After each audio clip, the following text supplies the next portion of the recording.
Aujourd'hui, Erilia livre la réhabilitation de la ZAC du Finausiel à Ajaccio. Combien de logements ont été rénovés à ce jour?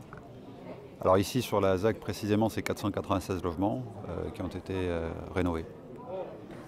Et comment ce projet a-t-il amélioré l'image du quartier de Botticelli et qui avait été pointé du doigt pour ses conditions de vie difficiles? Bien évidemment ce quartier il bénéficie d'une rénovation à l'intérieur des logements, mais aussi je dirais dans son apparence, parce qu'une isolation thermique complète a été réalisée. Et donc forcément on espère en tout cas que cette rénovation elle donne un cachet architectural nouveau et une attractivité nouvelle pour cette résidence et pour ce quartier. En quoi la concertation avec les habitants et les élus locaux a-t-elle contribué au succès de cette réhabilitation? La concertation, déjà, c'est montrer le volontarisme politique dans la réhabilitation de quartiers et de la nécessité de retrouver une attractivité. Là, nous sommes vraiment dans un quartier à part entière. On traite aujourd'hui de la question de l'habitat, mais il y a la question aussi de l'attractivité des commerces. Il y a des écoles, il y a des équipements sportifs. Donc l'idée, c'est d'offrir en fait dans ce quartier une possibilité à leurs habitants de pouvoir bénéficier d'équipements et de structures tout au long de la vie.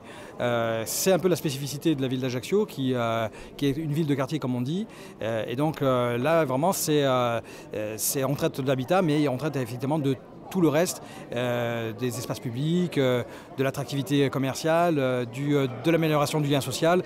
Donc cette concertation, voilà, elle permet d'abord pour les élus de recueillir les attentes et les désirs et les priorités d'abord de celles et ceux qui vivent, parce que c'est quand même ça la priorité. Et pour nous, donc du coup, ça nous donne une meilleure indication des actions que nous devons mener au titre des actions publiques. C'est un projet important puisqu'il concerne près de 500 logements. Ça a été dit, une opération de 11 millions d'euros.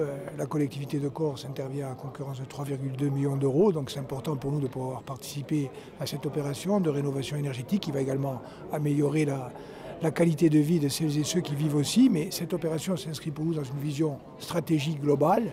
Je l'ai dit tout à l'heure, nous nous sommes battus depuis plus de 3 ans pour obtenir des crédits dédiés à la rénovation énergétique. Nous les avons obtenus, une enveloppe spécifique de 200 millions. En mobilisant l'ensemble des crédits, y compris les crédits propres de la collectivité, il y aura près de 350 millions d'euros sur 10 ans pour rénover notamment les bâtiments d'habitation et notamment les logements sociaux. Ça veut dire qu'il y a un enjeu à la fois de diminution de la consommation d'électricité, c'est très important, un enjeu de diminution des factures d'électricité pour les familles et donc une restitution de pouvoir d'achat, environ 1 500 € par an sur un T4, donc près de 150 € par mois. C'est important dans le contexte actuel. Et troisième enjeu, sur ces 350 millions d'euros, nous voulons construire un cadre juridique qui permette aux entreprises corses, aux artisans et aux salariés corses de profiter de cet argent public dans le cadre de la commande publique, en respectant bien sûr les règles de mise en concurrence. Et ça veut dire qu'il y a aussi un enjeu de montée en compétences dans le domaine de la transition énergétique, des entreprises,